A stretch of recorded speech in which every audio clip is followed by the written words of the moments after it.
In Acquisitions Incorporated, Chris Perkins of Wizards of the Coast, along with Matt Mercer, probably the most famous GM on the planet, is usually stands to GM. His players are sitting down, but he stands at the end of the table commanding the game, basically. And it allows the players a better sight lines of him. It allows for better communication. But they're sitting around a table, and when I've played around a table, this is something I often do. I have a lot of energy when I'm GMing, and I find it easiest to communicate whilst I'm standing up. Online, when I GM games, I sit down, and 99% of GMs I've seen also sit down to GM.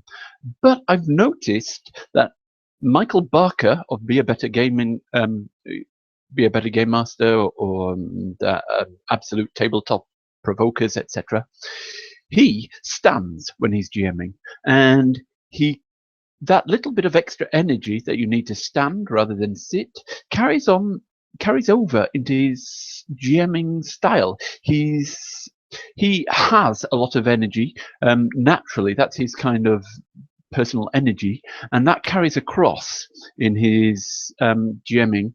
But that energy is transmitted through the camera to the people he's playing with and the people who are watching.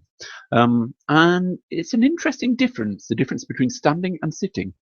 That's just one sort of style or delivery difference that I think is interesting to consider when you're GMing. Do you stand or sit to GM, or do you change? If you're GMing online, changing is difficult. You need to set up your cameras so they can catch you.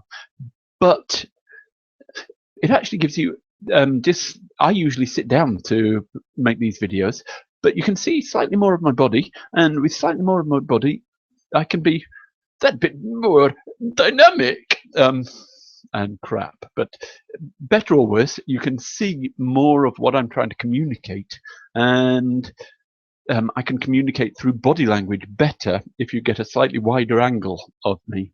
And maybe, if I want to say something meaningful, or if the emotion I want to get across is more intense, I can lean in closer and have a more intimate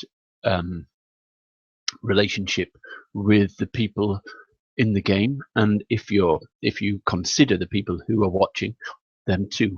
But these are little elements that are not in the rule books about GMing. GMing is most of the things written about GMing are all about the content. But I'm just asking, is style, the way you say things, also important to you? And do you have any little tips or things you do to improve your style? I'd just like to throw in one more that I remember. DBJ, Davy Brian Jackson, I think. DBJ anyway.